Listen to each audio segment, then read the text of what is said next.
Hello, this is Simon Brew. I'm the editor of Film Stories magazine, and a very warm welcome to the nice, safe, calm Film Stories podcast.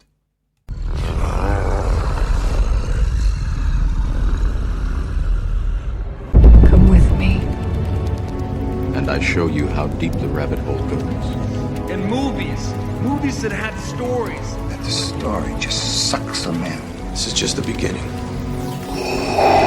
Stories. We would be honored if you would join us. Hello, and a very warm welcome to Film Stories with Simon Brew. I am Simon Brew. As always, there's absolutely everything you need to know about me. The aim of the podcast, though, well, it's giving away in the title, really. I'm here to talk of the stories of films, and I tend to talk about development stories, production stories, marketing stories, release stories, all those ingredients, really, that go towards making the films that we know and sometimes love. Just that, the films that we know and sometimes love. The films I tend to cover on this podcast lean more towards the mainstream than anything else. They're films I'm interested in or invested in to some degree. Try really hard not to do snark. Try really hard not to punch down. This podcast is a celebration of cinema and a real appreciation that somehow films manage to get made. Now, before we begin, I'm just going to do a very, very quick plug for our two print magazines, and lots of you have been supporting them, and thank you so much. Film Stories and Film Junior print magazines published here in the midst of the UK. New issues of both are on sale now if you head to store.filmstories.co.uk. And I've also got a live show coming up in London on the 23rd of November 2023 at King's Place in London. If you go to filmstories.co.uk, you'll be able to find details of that there. Without further ado, though, I'm going to just crack on with the podcast. And the first of the two films I'm talking about in this episode of Film Stories, as always, I'm going to set it up with a clip from the trailer. And I'll come to the story the other side of this. I've got a problem. There are aspects of my personality that I can't control. See a shrink? It's a little bit more complicated than that. Bruce, trust me when I tell you I've heard them all. Not this one.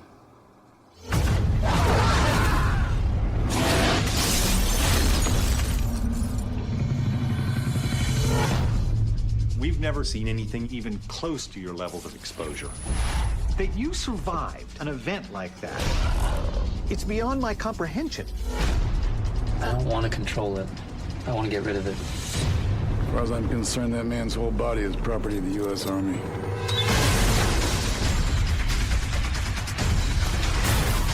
They want it as a weapon. If we let it go, we will never get it back.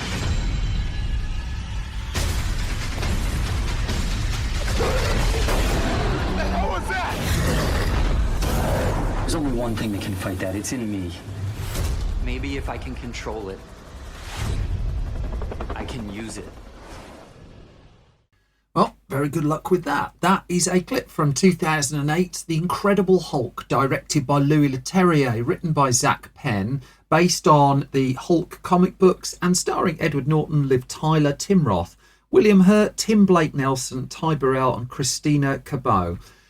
So to start this story, let's go back to the 2003 Hulk movie, directed by Ang Lee, put out by Universal Pictures, a film I'm hugely fond of, but not many other people seem to be, with Eric Bana in the dual role of Bruce Banner and the Hulk. Now, that film hadn't been brilliantly received. It had been an expensive movie to make. The box office had just about covered the expense of it, but it wasn't a case of it's made so much money, let's have a really nice Christmas party. That notwithstanding, there was still conversations about Eric Bana returning to the role, about Universal making a Hulk 2, and at one stage a 2005 release date was being talked about. Yet even as that talk was getting underway, there were broader plans coming to fruition over in the world of Marvel. And that work was trying to bring together financing so that Marvel itself, rather than basically giving away the license to other studios to make films based on its characters, would make the films itself. Now, it couldn't afford to make the films itself. That required a huge bank loan in order to be able to do so. But the conversations were ongoing about trying to secure the financing. The idea was put forward by a man called David Maisel, who convinced the notably frugal boss of Marvel at the time, Ike Perlmutter, that this was the way to go. And so there were various eye-openers, really. The success of the Spider-Man movies for Sony, for instance, which were grossing ridiculous, nearly $1 billion a piece, ridiculous amounts of money in Marvel eyes. Also, the X-Men films had started to spike as well. And Marvel found itself benefiting from the increased profile of the characters, certainly. The sale of toys, well, that was useful as well, more comic book sales. But it didn't have control, not just of the creative direction of the films themselves. It didn't have control over things like when are they coming out. And so when an X-Men film suddenly changes release date, Marvel couldn't really pivot at speed to take advantage of that and move the dates of release of its toys and assorted tie-ins as well. And so the thinking was, well, if we made the films, not only would we get the profits of the films, of which there appeared to be lots, but also we could control when these were coming out. We would be able to tie up everything in line and be able to basically make a whole lot more money. And I mean, it's a smart idea, it seemed at the time. Hindsight suggests it was a great idea as well. But long story short, Marvel needed that $500 million really to be able to get the films going that it wanted to make. It figured that if it committed upfront to making at least 5 films, and it secured a level of financing around the $500 million mark, then it needed one big breakout hit to make it work. That everything else could just about break even, but if it had one hit that went nuclear at the box office, well, all of a sudden it would have secured its independence. And so, as per a report of the Wall Street Journal on September the 6th, 2005, Marvel Enterprises Inc. completed a $525 million 7-year debt facility to finance, and this was the Wall Street Journal report, 10 films based on its comic book characters, will change its name to Marvel Entertainment Inc., reflecting the company's expanding Hollywood presence. And so in 2005, it had the money, but also the clock was ticking. The interest was starting to accrue pretty much instantly as well. Marvel knew that it needed to get moving. And so let's enter stage left, the person who would become Marvel Cinematic Universe overlord, Kevin Feige. And as he would happily confirm, Hulk was one of the key characters that Marvel still had control over. It didn't have the screen rights to Spider-Man. It didn't have all the rights to Hulk, as I'm coming to in a second. It had been fighting to get the rights back to make an Iron Man film, which it ultimately would do. But figured that if you're trying to get that money back as fast as possible, you need the biggest character that you, well, metaphorically, the biggest character that you're able to put on the screen as fast as humanly possible. And so Hulk needed to be re-established in this raft of films that the company was building. And so in tandem then, work began on the film that would become 2008's Iron Man, that Jon Favreau would direct, and also a fresh film based on the character of Hulk that would come out the same year. Hulk had proven through the 2003 movie to have box office legs, albeit not very long legs that kept altering heights throughout the film, but that's an aside. But it was felt that given the need for the loan to be covered, it would just be savvy to get this done in the first 5 films. Now, the rights problem was, as you would expect, a problem, because Marvel had basically sold the screen rights to Hulk to Universal. And Universal had produced and released that earlier film, and also, crucially, had renewed its screen rights to Hulk. And so even though it didn't appear to have a Hulk 2 in active development, it still had taken the decision, we'll renew the rights, we'll cover our back, and you never know. And so this led to a call going from Maisel to the head of Universal to just straight out ask, do you have plans for a Hulk 2? And Universal admitted, no, not pursuing that at the moment. And so instead, Maisel put forward an offer to Universal, and this was 2005, 2006, that Marvel would produce another Hulk film and then Universal could take a distribution fee for putting it out. This was the arrangement it was coming up with Paramount Pictures for the first line of Marvel movies, such as Iron Man. But the thing is, Universal was able to play a little bit of hardball here because it had slightly more control and, well, it just seemed sensible to leverage it. And so it carved out a deal where not only would Universal distribute the film that would become The Incredible Hulk, but it would have the rights to distribute any ongoing films in the Hulk series that had Hulk's name in the title.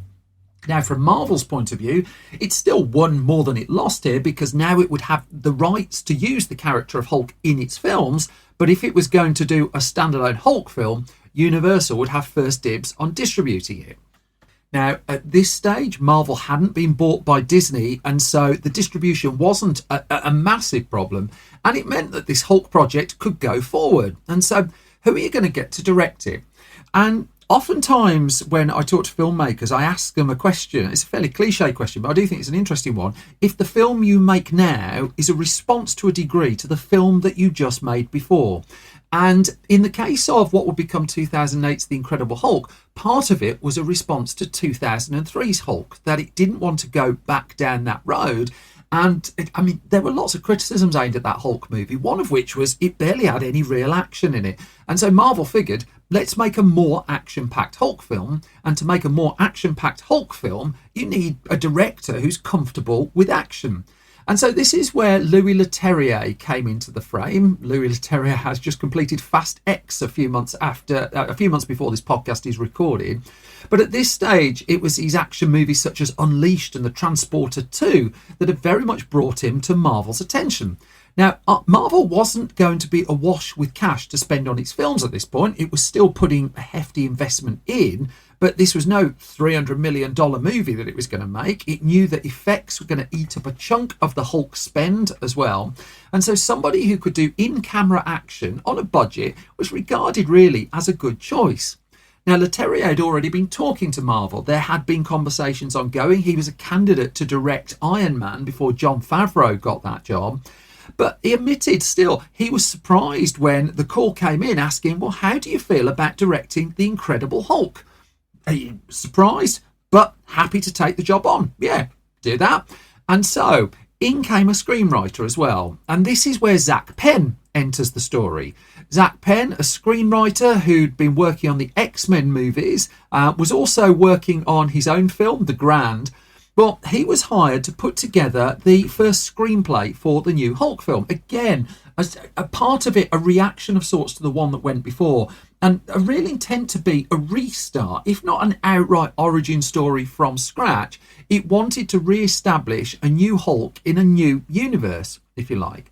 Now, Penn was committed to another project, his own film, The Grand, but he would pen a trio of drafts for the Hulk movie by the time he moved on to commitments on The Grand in early 2007. By that stage as well, the decision had been made. Well, we don't just need a new director, we don't just need a new writer, we need a new Hulk as well. That there was no ill will towards Eric Bana, who'd taken on the role and won acclaim for his portrayal. But it was going back to, this has got to be new. We've got to tell the audience that what they're getting is not Hulk 2. It is a different Hulk. It has to be a fresh iteration of the character. And so Louis Leterrier actually zeroed in fairly quickly on Mark Ruffalo as his choice for the dual role of Bruce Banner and the Hulk. Now, Mark Ruffalo's profile wasn't massive, really. I mean, he turned up in Zodiac, David Fincher's wonderful film Zodiac. I will come to that on a future episode. But Marvel also was not really actively looking for movie stars anyway, so Ruffalo was a considered candidate for the role. It had also gone bold, remember, with the casting of Robert Downey Jr. at this stage as Iron Man. Robert Downey Jr., of course, being cast as Iron Man at the point where his career was heading towards the doldrums, really, and so he was considered a massive risk. In the case of Mark Ruffalo, though, Marvel had a slightly different idea in mind, and that was Edward Norton, the Oscar-nominated actor who'd burst onto the scene in the thriller Primal Fear and in particular films such as Fight Club, of course. But wouldn't he be an offbeat choice to take on the lead in effectively a superhero movie? Imagine Edward Norton. And this is all happening in the aftermath of the success of Christopher Nolan's Batman Begins as well, where Christopher Nolan didn't cast an outright movie star, he cast a brilliant actor in the lead role, and Marvel was following that template really. Got in touch with Edward Norton, and Norton was interested. And as Leterrier reported to the site Superhero Hype, when the offer went into Norton, Norton also volunteered that, quote, I write screenplays. As such, not only was he now interested in acting and taking on the lead role, he put his name forward to do the last draft of the script that Zach Penn wouldn't be able to do because he was off doing another project. And so that offer was all woven in, duly accepted on both parts, and the writing would apparently be written into Ed Norton's deal. Now, Norton did have concerns that the fact that he was an offbeat choice to play the Hulk was not lost on him at all. I mean, did he really want to be playing a character who would be part realised digitally? Could he control the character? Could he control the performance? Well, Marvel had thought of that. And rather than doing traditional green screen work, it was moving towards using a fresh technology system that was going by the name of Neva, and that would allow some degree of performance capture. That you wouldn't have to be against green screen. Your actual iteration of the character could be captured by this new system, and you would effectively be able to act both the Bruce Banner part of the character and the Hulk part of the character. And this seemed to satisfy Norton, who duly got to work scribbling away, even while part of Marvel was concentrating on getting Iron Man off the ground, which was just moving ahead of The Incredible Hulk.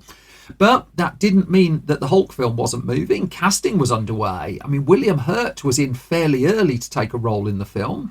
Liv Tyler would follow soon after as well. She was at this point keen to get back into acting after having her first child. And it was Louis Leterrier who zeroed in on Tim Roth as a possible for the role of Abomination.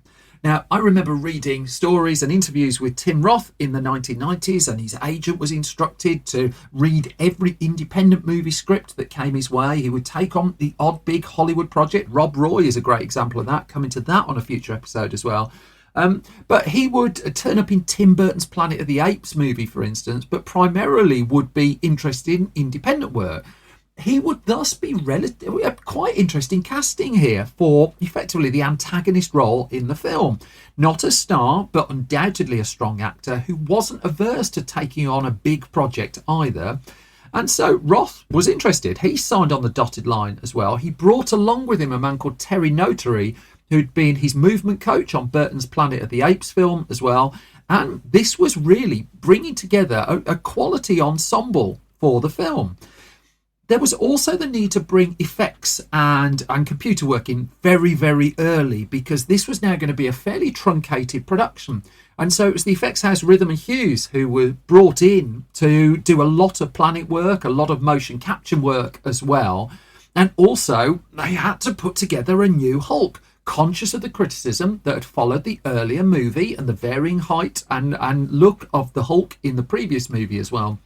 And so there was a lot of design work done, as you would expect. They tried to model it as close as they could to Edward Norton. Norton, meanwhile, had completed his script. He changed elements of what Zach Penn had put on paper. There's still some debate over who did what, etc. I'll come to that shortly. But the film was really on the verge of getting going at this point. They had space in the schedule just for a couple of weeks of rehearsals, although that primarily seemed to involve Hurt and Norton just talking through things a lot. I mean, there's an excellent book that's just come out at the point this podcast is being recorded called MCU, The Reign of Marvel Studios. It's written by Joanna Robinson and Dave Gonzalez, Gavin Edwards as well. I do recommend it, and it does talk about the fact how they would do these 2-3 weeks of rehearsals, which, as the book tells, was primarily everyone else watching William Hurt and Ed Norton having a chat. Whether it quite panned out like that, I don't know. One thing not up for debate is when the first day of shooting kicked off on July the 9th, 2007, its director wasn't in the best of places. He had a broken foot or an injury to his leg or that part of his body, and so he was in a cast, and his mobility was truncated a little bit.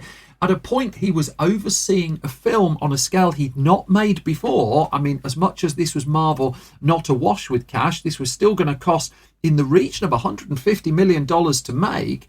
And so he had to oversee 4 different units that were shooting at the same time.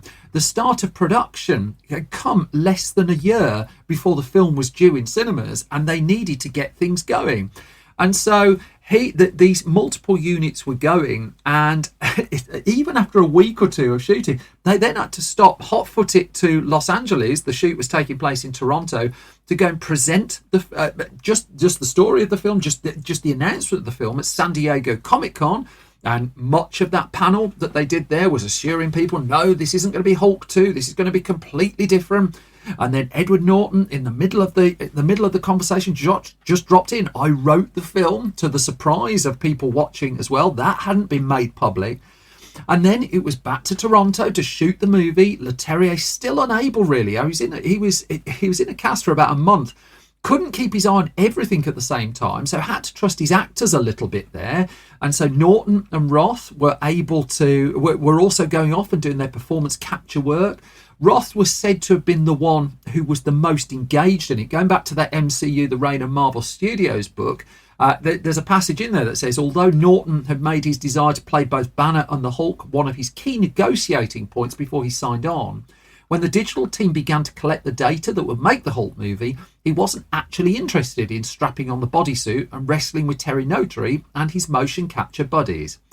Now, what was also becoming clear was there was a lot of unscripted material that was being shot. That was okay. Iron Man was sort of doing the same thing there as well. And that Norton was digging into the character. There was going to be an awful lot of setup here. That what Norton was aiming for was not a traditional summer blockbuster. He wanted to go a bit deeper. And the shoot went on. I mean, November 2007 was the end of production. There were still around 700 effect shots that had to be completed. And so this was the start of really what we now know as the Marvel CG crunch, as effects houses are battling to get the shots together in time. But by November 2007, when the film was effectively wrapped up, there wasn't at that stage quite the level of animosity around the project that would follow fairly soon afterwards, because The Incredible Hulk turned into one of the most difficult productions in the history of Marvel. It's its second film under what we now know as the Marvel Cinematic Universe banner. That phrase wasn't being used at this point. And things started to go south fairly quickly in post-production. That it took 3 editors in the end to put it together: John Wright, Rick Shane and Vincent Taballon. And it was Taballon, Leterrier and Edward Norton who were working on a cut for a film that originally came in at a very lengthy 135 minutes. Now, I mean, I'm recording this in 2023 where every film seems like it's going on for 3 hours. So that just seems like an advertising break at this point. But still, in the cut that they put together, much of the front end of the film, and it's really telling that if you go onto the disc release, there's about an hour of deleted footage, was character work, was drama, wasn't the action that they'd envisaged when Marvel was originally conceiving this movie. There was a lot of flashback, for instance. There was a lot of origin work.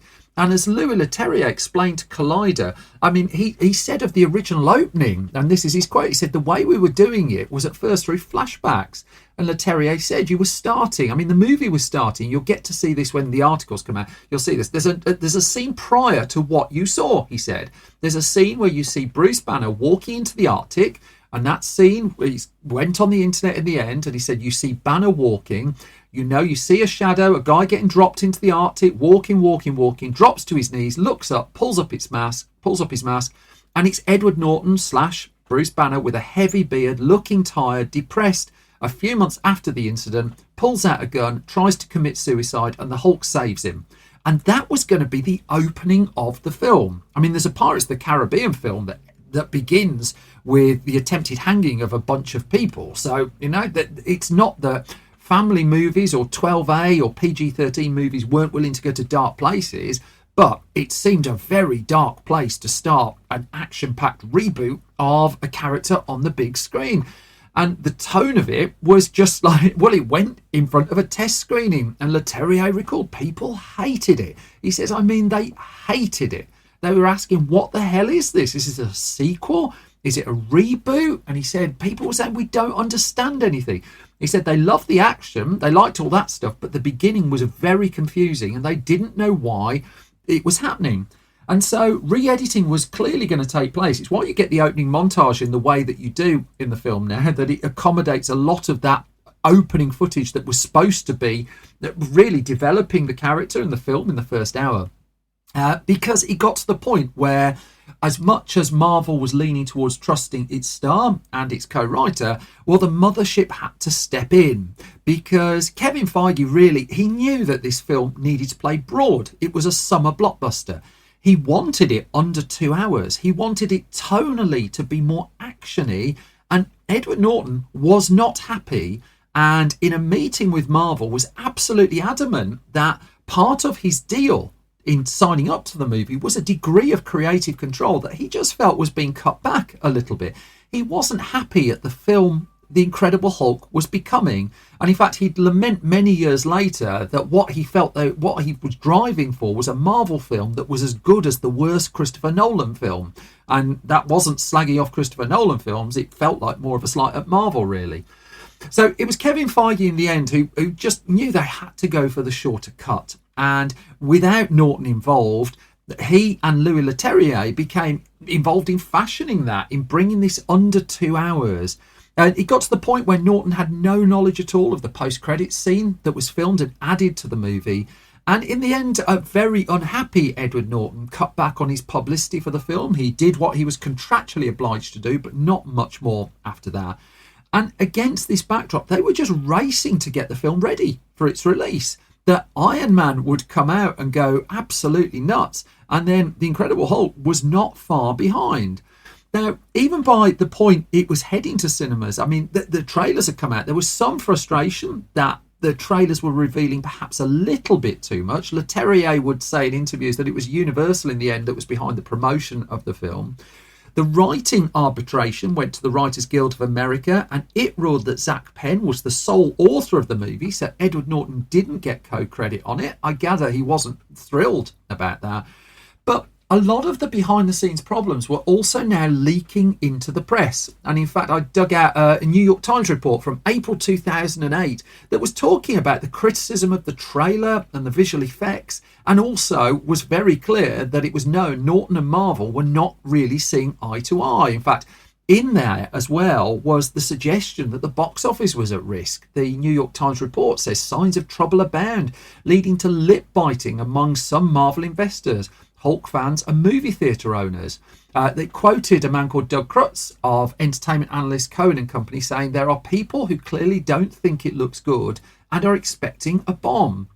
Well, what did they get? Well, the film came out. It debuted on June the 8th, 2008, ahead of its wide release in the US on June the 13th, 2008, with a 112-minute cut in the end, and pretty much in the middle reviews. That whereas Iron Man had got strong reviews and its box office had soared over $500 million worldwide, the Incredible Hulk was, well, it was all right. That's tended to be the general tone of a lot of the response to it. It didn't feel like it was up to the standard of Iron Man. It wasn't really as interesting to some as the 2003 Hulk movie, although tonally it was very, very different.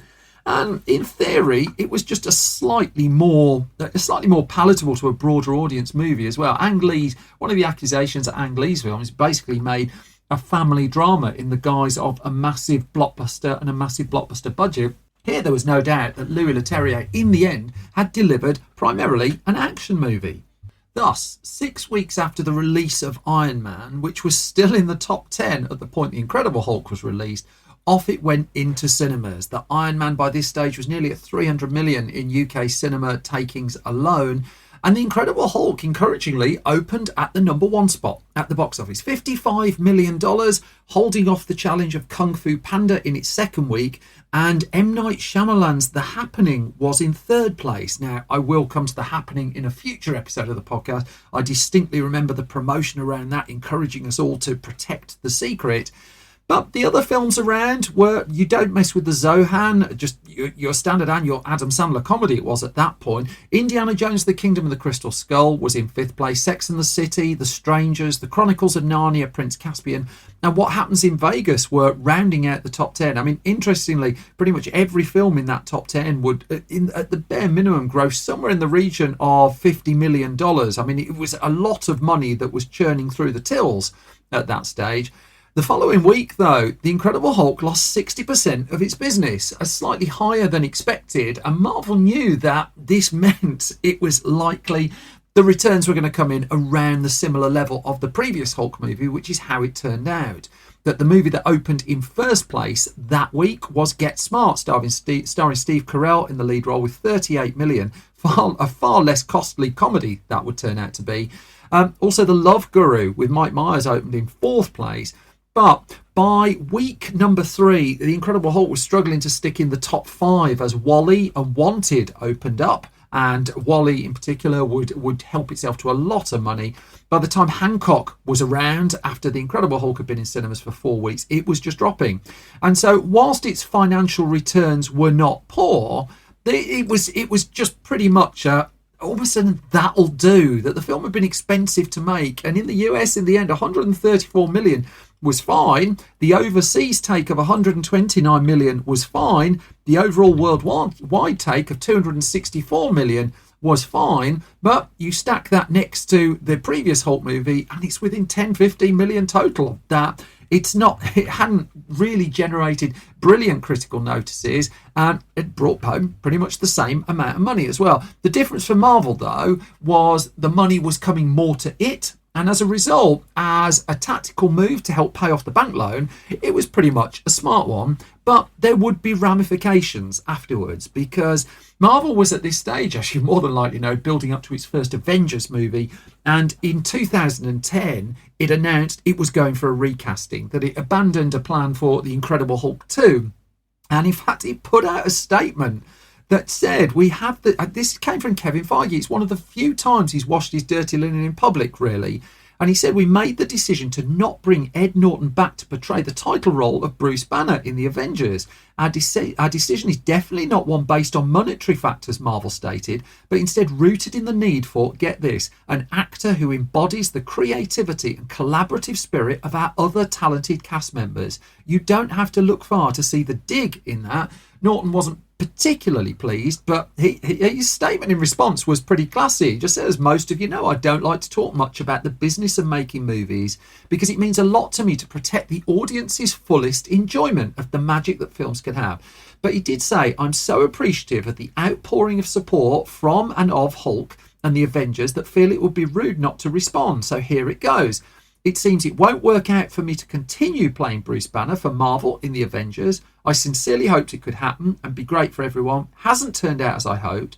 I know this is disappointing to many people, not many people at Marvel by the sounds of it, and that makes me sad. But I'm very sincerely grateful to Marvel for extending the offer, and even more so for giving me the chance to be part of the Hulk's long and excellent history. He signed off by saying, I really can't thank the fans enough for how much enthusiasm you've sent my way about what Louis and I tried to do in our turn with the legend. It means a lot to me. Marvel instead would pivot. It would recast the role for the third time in 7 years. Mark Ruffalo would finally get his chance. He would debut his Hulk in 2012's The Avengers movie. That seemed to go really quite well. A little bit of Google searching, you'll see still the conversation does still tend to go on about Ed Norton in The Incredible Hulk. It's not regarded as one of the best of the Marvel movies. It was certainly one it learned an awful lot from.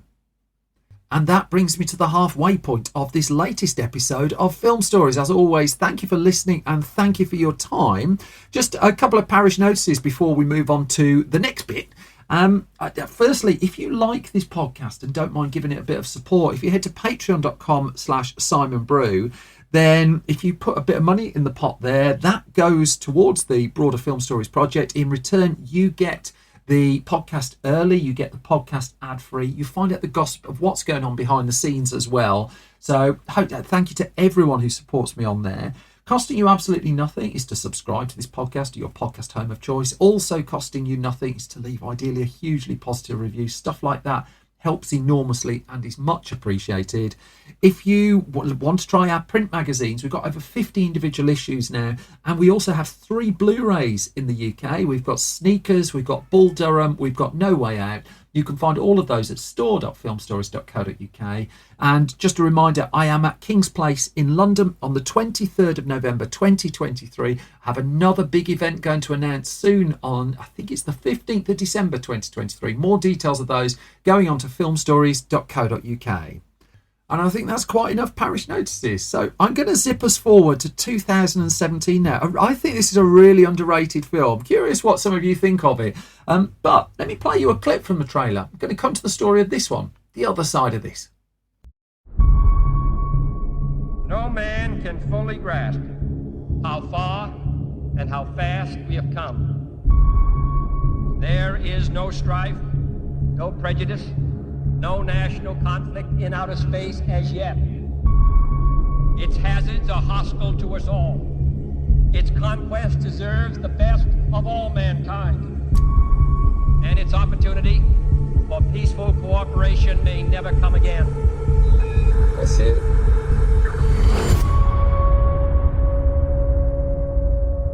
The mission's primary goal has been achieved. We're looking at a large single cell, biological.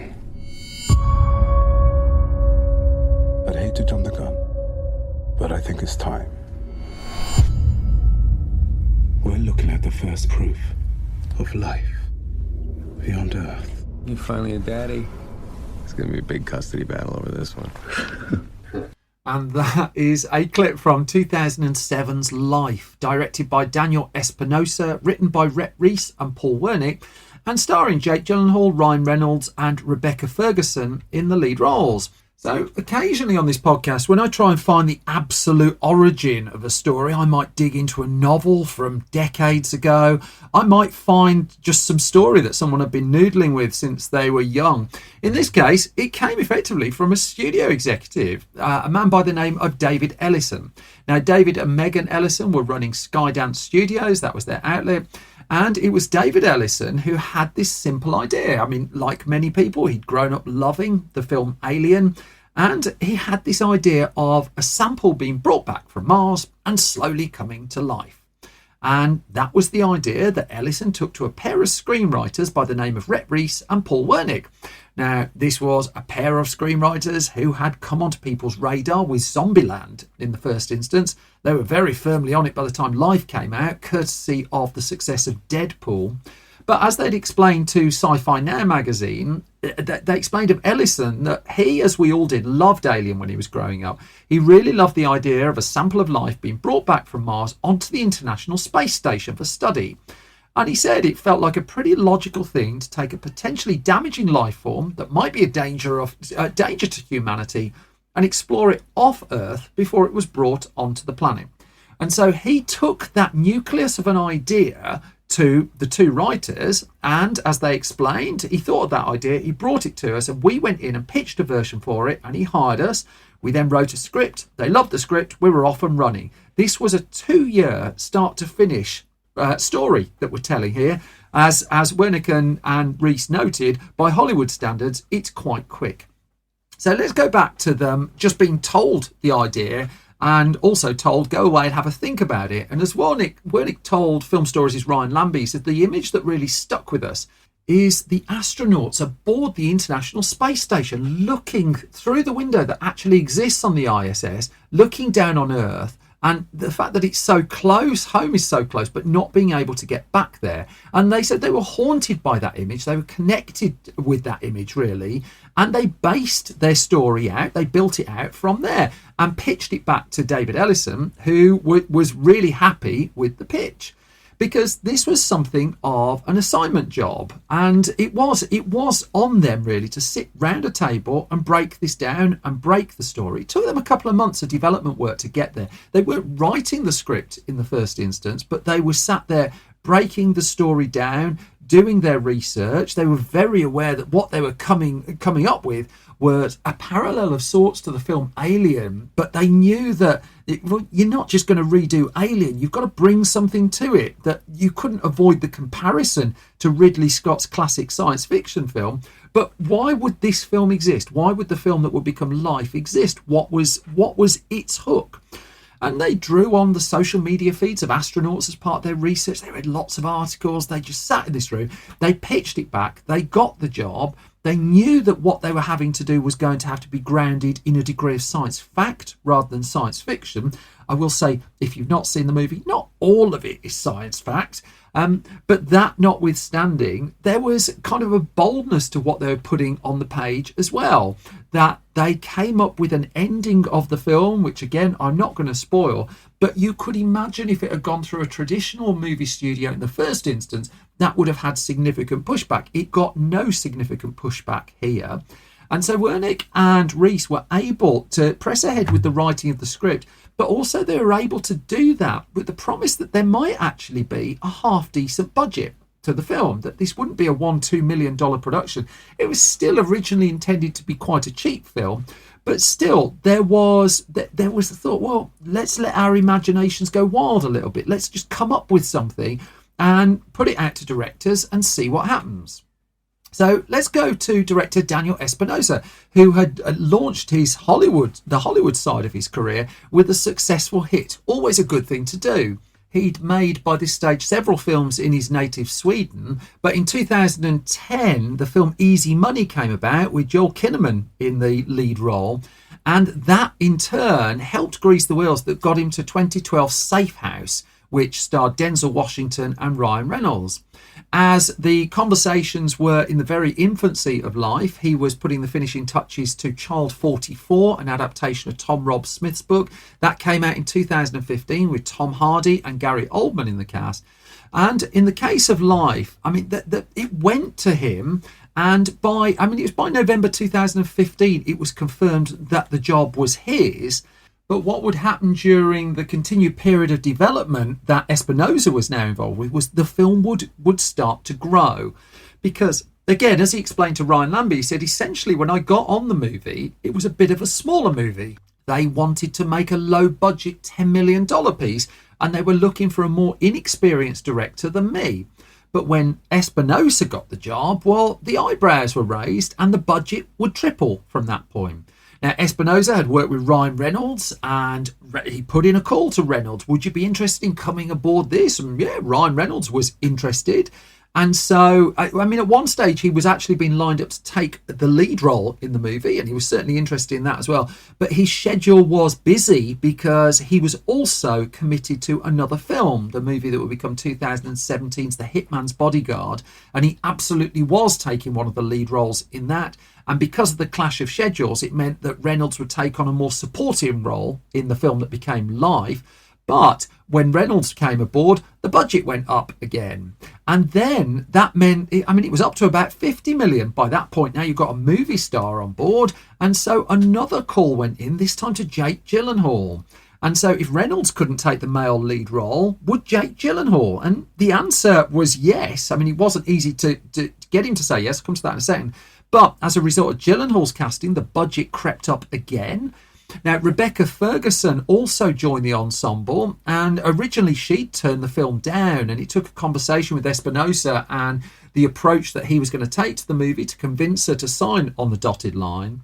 In the case of Gyllenhaal, what Daniel Espinosa would explain was that Jake wasn't easy to get onto this movie because Jake doesn't do these kind of movies.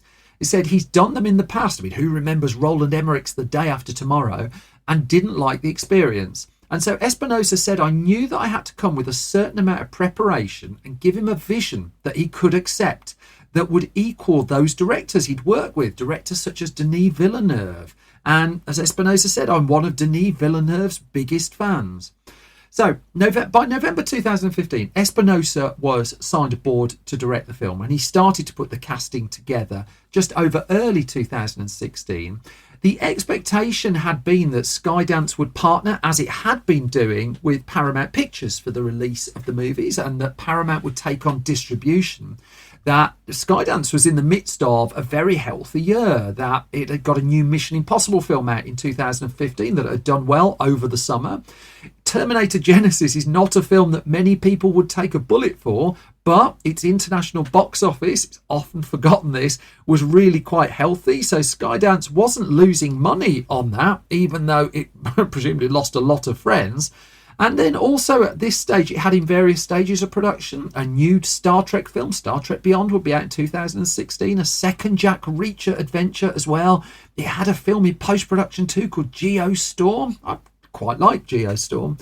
And so Skydance was busy and Skydance was active, and yet Paramount wouldn't take on the distribution in the end of Life, that it would be a deal inked with Sony Pictures instead. The sole instance I can find of Sony and Skydance working together, but it meant that this was going to be a film of some profile, really, that the budget was creeping up to, I think at the end, just shy of $60 million, which is, cheap for a big movie star movie, but also this was kind of a horror movie, really, kind of a horror sci-fi. And so it was a little bit risky in an era where mid-budget films, we're still in that era, were said really not to be what movie studios were looking for.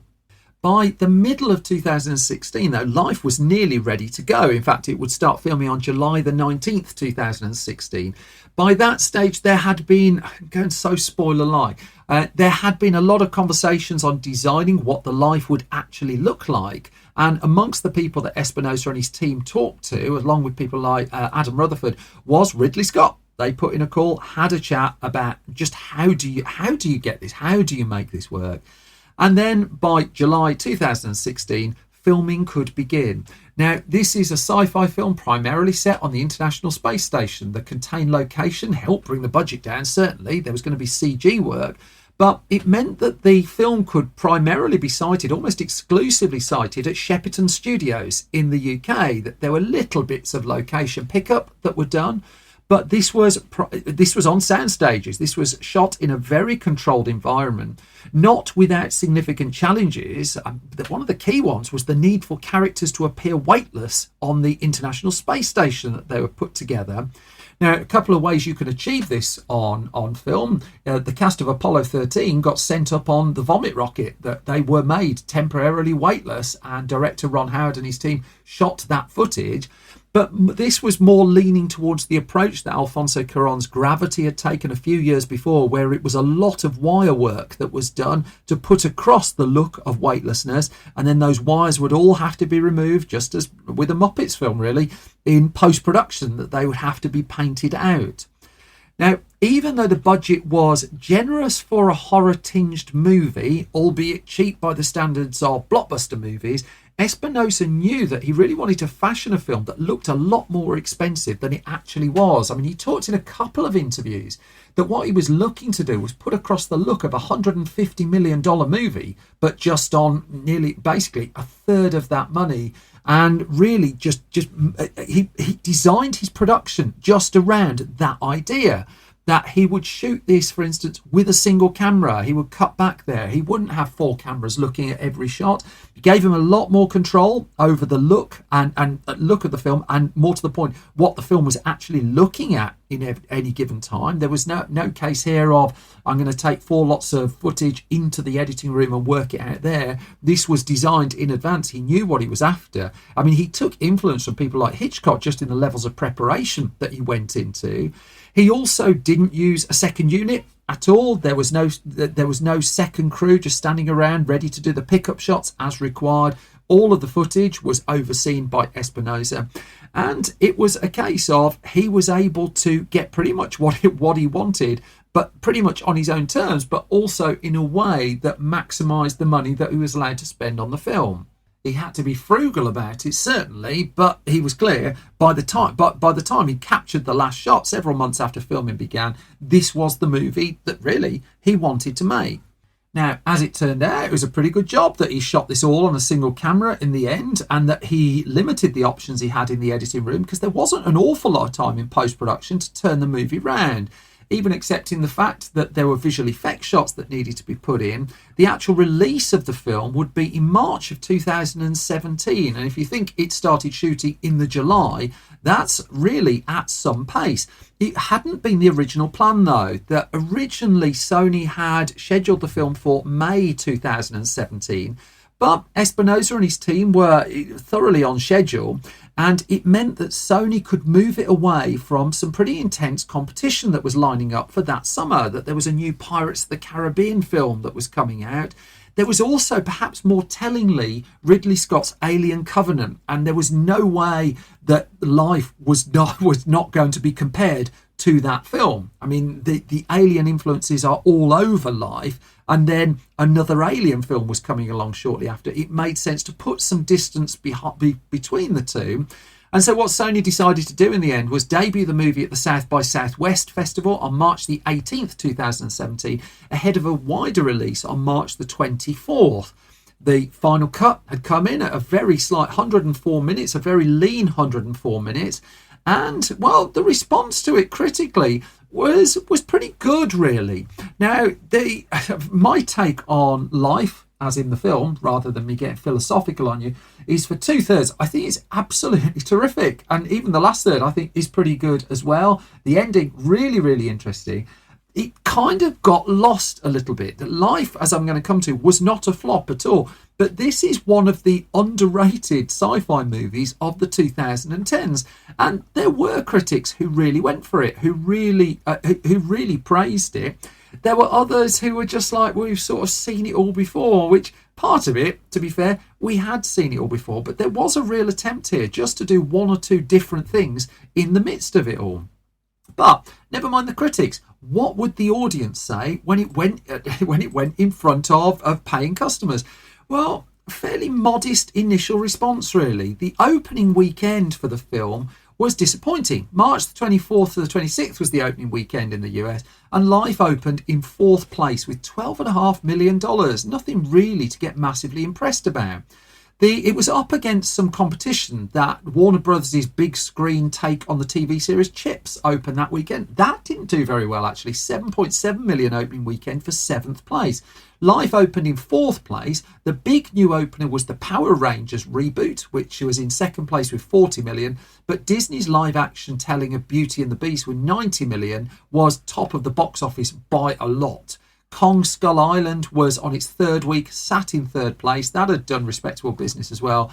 And the films that Life was competing with, well, Logan was around, and that was competing for the same almost age of audience member, really. That was also going in R-rated. And so Life was kind of struggling to find a space in the midst of it. And things were getting busier. I mean, Ghost in the Shell came out, the remake with Scarlett Johansson. That opened the week after. 3rd place it was in. That took 18 million as Life lost 55% of its audience. On its 2nd weekend, it was down to 8th place with 5.5 million. The opener of that week, of that weekend, the big one, was The Boss Baby. Again, I don't think there's a Venn diagram that crosses those two films over an awful lot. But within 3 weeks, Life was out of the top 10. Going in Style had come along. Smurfs: The Lost Village had come along. And it was just dropping. And this generally well-received film would end up with 30 million at the US box office. A real disappointment just for a film that cost pretty much twice that to do. What rescued it a little was the 70 million take outside of the US. The bulk of the film's money came from non-US audience and did give it an uplift, really, that the overall take worldwide would just about cross the 100 million mark. And still disappointing, really. Still not what it deserved. I thought it was better than the Alien film that came out that year. But I'm quite happy that not everyone thinks that, so please don't attack me for it.